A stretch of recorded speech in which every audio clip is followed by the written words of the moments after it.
शिक्षक नियमावली को लेकर जो नया कानून आया है उसको लेकर काफी जो विरोध चल रहा है। किसी सभ्य इंसान के यहाँ आप जाइए, एक ही दस्तरखान में बैठाकर किसी को पराठा किसी को सूखी रोटी नहीं खिलाएगा, जो कुछ होगा सभी को खिलाएगा। ये सभ्य समाज है क्या? एक ही स्कूल में पढ़ाने वाले की तनख्वाह तिगुना है ना, और दूसरे पढ़ाने वाले टीचर की तनख्वाह 1/3। आपने सीटेट और बीटेट का एग्जाम किस लिए लिया था? आपने लिया था आपको टीचर बनाएंगे। तो आपको अब तक लूट नहीं हुआ हुकूमत चलाने का इतने सालों से? एक मतलब सीटेट लेते हैं, बीटेट लेते हैं, फिर बीपीएससी के द्वारा इम्तिहान लेते हैं। क्या गारंटी है कि बीपीएससी का तो वो खुद ही क्वेश्चन लीक कर जाता है, और उस संस्था को इतनी शक्ति है कि इतने लाखों का एग्जाम ले सके ठीक से? फिर इसमें कुछ होगा, गोलमाल घोटाला होगा। मामला ये है कि पहले से जो टीचर बहाल हुए हैं, मैं ये कहता हूं कि जिन लोगों ने यूपीएससी का इम्तिहान पास किया है, इनके जो डीएम है, सेक्रेटरीज हैं, क्या आज 10 साल की नौकरी के बाद यूपीएससी का इम्तिहान पास कर पाएंगे? अगर पास नहीं कर पाएंगे तो क्या वो सक्षम नहीं है? इन 10 सालों में उनका एक्सपीरियंस बढ़ा है शासन प्रशासन को चलाने का। हमारे टीचर आज प्रतियोगिता का इम्तिहान पास न कर सकें, लेकिन 15-20 साल से पढ़ाने में जो उनकी क्षमता हुई है वो काफ़ी विकसित हुई है। इसलिए ऐसे टीचरों को राजकर्मी का दर्जा मिलना चाहिए, सबको समान तनख्वाह मिलना चाहिए। पेंशन मिले तो सबको मिले, न मिले तो किसी को न मिले। एक पॉलिसी होनी चाहिए। ये कौन पॉलिसी कर रहे हैं आप? 1,70,000 टीचर बहाल कर रहे हैं, उसमें उर्दू का एक भी सिंगल टीचर बहाल नहीं होगा। 80,000 उर्दू की जगह खाली है।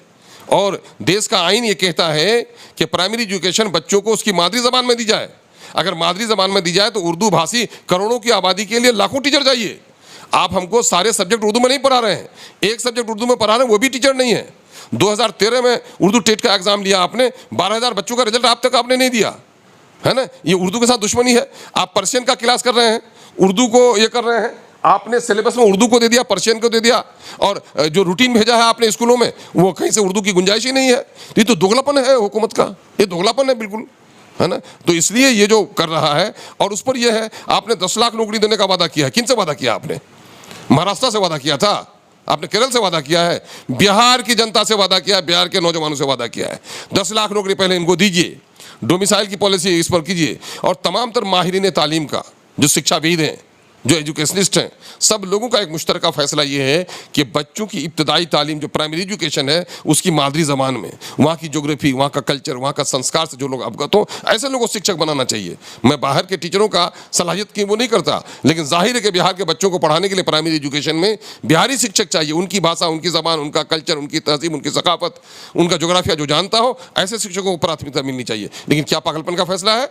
नौकरी मुट्ठी भर और दावत पूरी दुनिया को, यह कैसे होगा? ये हमारे नौजवानों को खिलवाड़ हो रहा है। और दिल की बात इन्होंने कह दी है कि हमारे शिक्षकों को मैथ और साइंस पढ़ाना नहीं आता। आर्यभट्ट की सरजमीन है जिसने संसार को मैथ सिखाया, और फिर आप जो ये टीचर बन रहे हैं, ये सर्टिफिकेट किसने दिया? ये सर्टिफिकेट तो आपने ही दिया। स्कूल आपका, कॉलेज आपका, यूनिवर्सिटी आपकी। तो आप सक्षम नहीं है, आप किसी नाअहल को दे दिए हैं। तो नाअहल को अगर किसी ने सर्टिफिकेट दिया है तो सबसे बड़ा नाअहल है। इसके माने हुकूमत नाअहल है अगर टीचरों को नाअहल कहती है। इसलिए मामला ये है, पहले इन्हें बहाल कीजिए, उसके बाद सारी दुनिया को न्योता दीजिए। सर, आप अकेले ऐसे विधायक हैं जो सारे मुद्दों पे बेबाकी से बात को रखते हैं, और कहीं ना कहीं जो AIMIM से जो छात्र है, जो नेता हैं, वो काफ़ी जुड़ रहे हैं, काफ़ी आपसे जो है बातचीत भी कर रहे हैं। वर्तमान 2024 में क्या होने वाला है? यकीनन हम लोग बढ़ रहे हैं। देखिए, हमारे में और दूसरे लोगों में फ़र्क ये है कि दूसरे लोगों को सत्ता की ख्वाहिश है और हम जनता के मसाइल की हल की लड़ाई लड़ते हैं। यही वजह है कि तमाम तर मुद्दे पर हमारा एक अदना सा वर्कर हो या हमारे राष्ट्रीय अध्यक्ष हो, हम जनता की पीड़ा को समझते हैं, जनता की दर्द को। कुर्सियों की तलब नहीं, हम तो चाहते हैं सिस्टम में तब्दीली हो। मैं ये नहीं चाहता कि मुझे मंत्री बना दो, मैं चाहता हूँ मंत्री अच्छे हो जाए। मैं ये नहीं चाहता हूँ कि मुझे मुख्यमंत्री बना दो, हमारी शक्ति भी नहीं है और हम चाहते भी नहीं है, लेकिन मुख्यमंत्री ईमानदार बने, देश का सिस्टम अच्छे सिस्टम से चले, यही हमारा राजनीतिक डिमांड है। अगर सर भविष्य में अगर मौका मिलता है, महागठबंधन की तरफ से कुछ ऑफर मिलता है, तो क्या शामिल होंगे, अपनी बात को रखेंगे? अब देखिए, वक्त आएगा, कल का मौसम जैसा होगा उसी एतबार से, बारिश होगी तो छतरी निकालेंगे, ना होगी तो नहीं निकालेंगे। अगर कल उसने न्योता दिया तो हमारे जो कंडीशंस हैं, हम लोग चाहते हैं कि देश की गद्दी पर यह तानाशाह हुकूमत न रहे, देश का बड़ा नुकसान हुआ है, उसको हटाने के लिए साझा प्रयास की ज़रूरत है। अगर पॉलिसियों में एकांता होगी तो हम लोग विचार कर सकते हैं, हम लोगों ने पहले भी कहा है। लेकिन आपको मैं बता देता हूँ, ये नहीं करेंगे, क्योंकि इनको डर इस बात का है कि मुसलमानों के दरमियान में लीडरशिप उभरने नहीं देनी है, दलितों के दरमियान में लीडरशिप उभरने नहीं देनी है। आज जो दलित हैं मनोवादी से पीड़ित हैं, और उनको फिर मनोवाद घसीट के लेके चला जाता है। तो इस पर क्या है, इसके माने ये है कि लीडरशिप कहीं ना कहीं कमज़ोर कम्युनिटी में पैदा ना हो, इसका वो प्रयास कर रहे हैं। इसलिए ऐसी आशा हम नहीं रखते। चलिए, इस वीडियो के बारे में आप क्या सोचते हैं, कमेंट करके बताएं। फेसबुक पेज पे देख रहे हैं, पेज को लाइक करें, यूट्यूब चैनल देख रहे हैं, चैनल को सब्सक्राइब करें। बहुत बहुत शुक्रिया, धन्यवाद।